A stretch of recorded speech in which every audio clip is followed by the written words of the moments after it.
Por quê?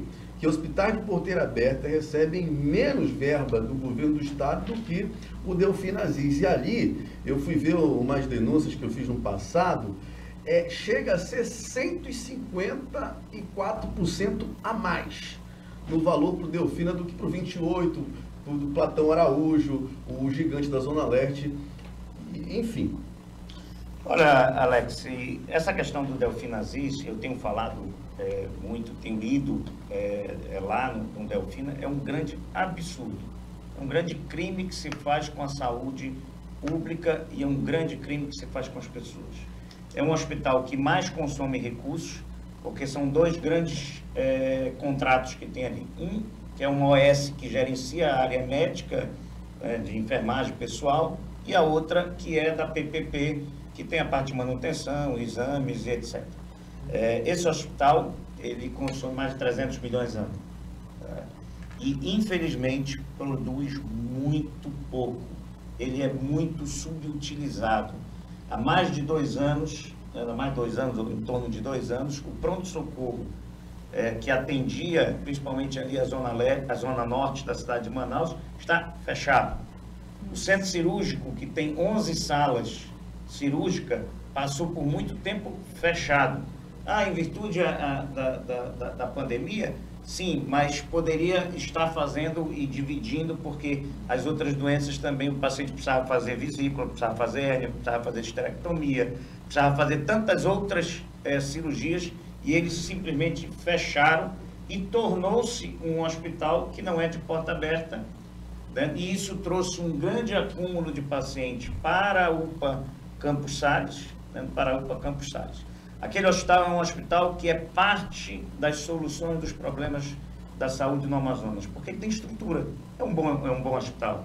A sua estrutura física tem em torno, chegou aí 400 leitos, 11 salas cirúrgicas eu conheço, são salas preparadas, ali tinha carrinhos para fazer videolaparoscopia, tem ressonância, tem tomografia, é um hospital que está preparado para atender também a alta complexidade, poder fazer transplante, e é totalmente subutilizado. Né? É um crime que se faz ali com o Hospital Delfim Aziz, se gasta muito e se produz muito pouco.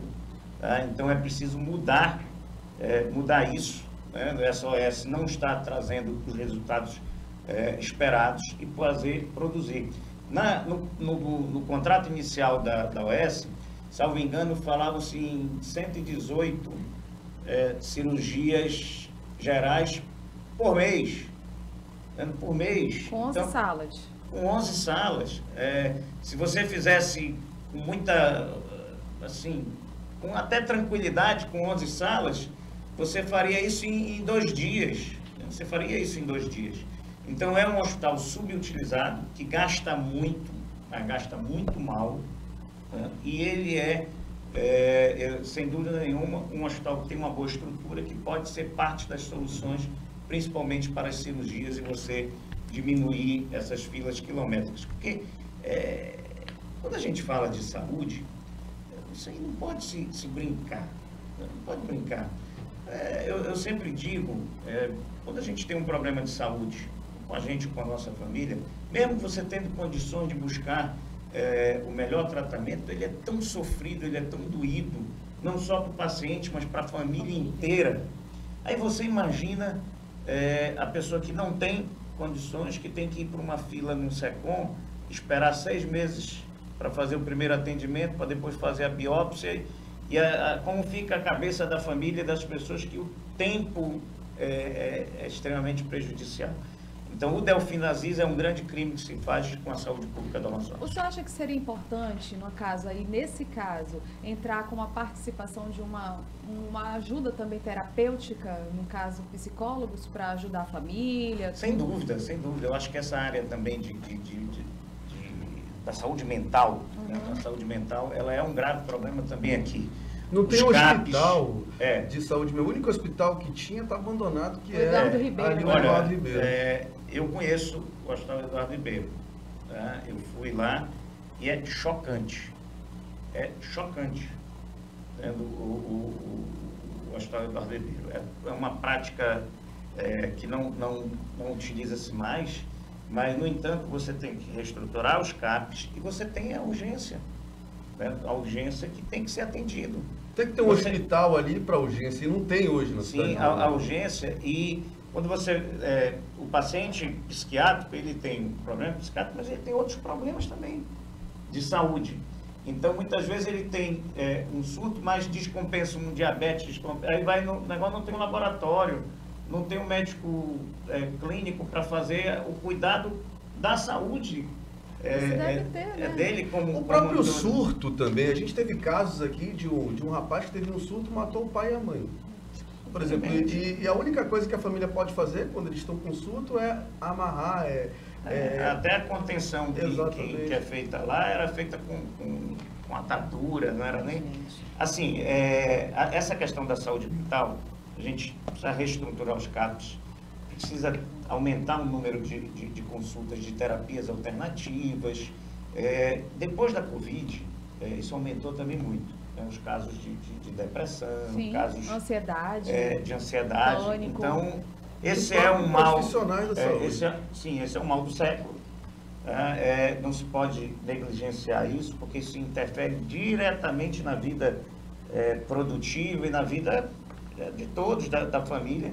Então, você não pode negligenciar isso. Então, é algo que precisa ser trabalhado, né, junto com os profissionais médicos, porque tem questões fisiológicas, são questões químicas, são questões assim, às vezes a pessoa, tem algumas pessoas mais, né, o cara está em depressão, não tem problema nenhum, isso é frescura, né? Então isso não existe, então tem disfunções fisiológicas mesmo que precisam ser cuidadas. Eu acho que a saúde ela precisa ser integral, né? Precisa ser integral e cuidar para que a pessoa esteja apta, esteja saudável para o mercado de trabalho, para, enfim, ter Cadu, uma vida... A gente está indo para os últimos 3 minutos de entrevista e eu tenho uma pergunta... E nós só falamos na saúde. Exatamente, e é da saúde. Tem tanta coisa... Eu tenho uma pergunta que ela é muito específica, também da saúde, que foi a falta de oxigênio aqui no estado do Amazonas no período pandêmico aí. E tinha recursos na ordem de quase 400 milhões da saúde. Até mais, né? De 400 milhões. E faltou oxigênio aqui. Você que tem experiência aí na área da saúde, faltou ali habilidade com gestão ou realmente não tinha como evitar aquele problema? Não, foi total negligência mesmo, né? Falta de respeito com a vida humana. Ali foi um grande absurdo, porque infelizmente o Amazonas, né? O Amazonas infelizmente passou por isso e foi o único estado que passou por isso. O Amazonas foi o primeiro estado a entrar na primeira onda e na segunda onda. Então, quando o Amazonas estava colapsado, o restante do país não estava. E isso facilitava você a comprar e adquirir produtos. Então foi avisado. Foi avisado em julho? Sim, porque você tinha uma capacidade de 25 mil metros cúbicos, salvo engano, por dia. E você estava usando 70, tinha um estoque regulador que estava baixando. Então é matemático, ia acabar.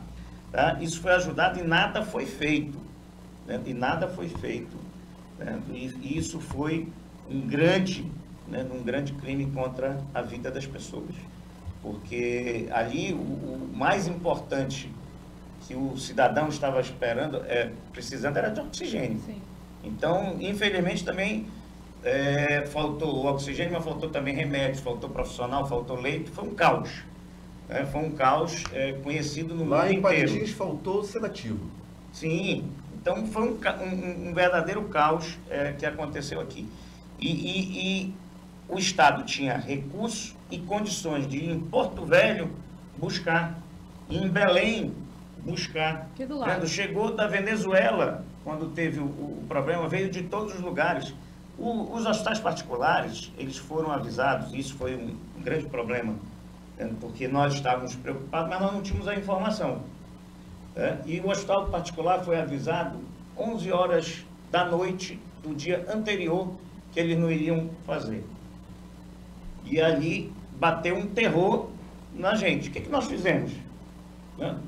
Na madrugada, trabalhando a madrugada toda, contratamos avião e fomos buscar em Porto Velho, fomos buscar em Belém. Não faltou oxigênio lá no... Graças a Deus, graças a Deus. E parte desse oxigênio que nós trouxemos, nós doamos tanto para o Estado e doamos para 2 hospitais particulares, que não vem o caso falar, 2 hospitais particulares que também estavam com problema. Porque era o mínimo que a gente tinha que fazer, era garantir ao nosso cliente, ao nosso paciente, oxigênio. Né? Oxigênio. Então, esse é um grande crime contra a humanidade. Isso aí não entra na cabeça de ninguém. A gente agradece pela sua participação aqui no nosso programa. A gente vai lhe chamar novamente para falar sobre segurança, sobre emprego, sobre outros temas. Mas como a sua onda é saúde, eu foquei na saúde aqui. Muito obrigado. Mas eu quero terminar essa entrevista com uma última pergunta. O senhor é candidato mesmo ou existe alguma possibilidade de o senhor vir vice de uma chapa? Não, possibilidade nenhuma. Nós estamos trabalhando uma candidatura e eu só não serei candidato se Deus não quiser. Não existe possibilidade de ser vice? Não. É porque a gente tem um projeto diferente. Um projeto diferente. Então, as candidaturas que estão postas não nos faz acreditar num estado diferente, num estado melhor. E eu até me convido para vir aqui, porque o Amazonas precisa vencer muitos desafios. Você tem um grave problema de segurança pública, porque se faz segurança pública como se fazia 100 anos atrás, zero de tecnologia e fazendo de forma amadora. Você tem um estado, por um lado, com grande potencial econômico, né, da Zona Franca de Manaus, alternativas na Zona Franca, polo petroquímico que pode ter, polo de remédio, polo de cosméticos, a mineração, o setor primário. Você tem um campo de crescimento, é um estado rico ao mesmo tempo com as pessoas passando por necessidades.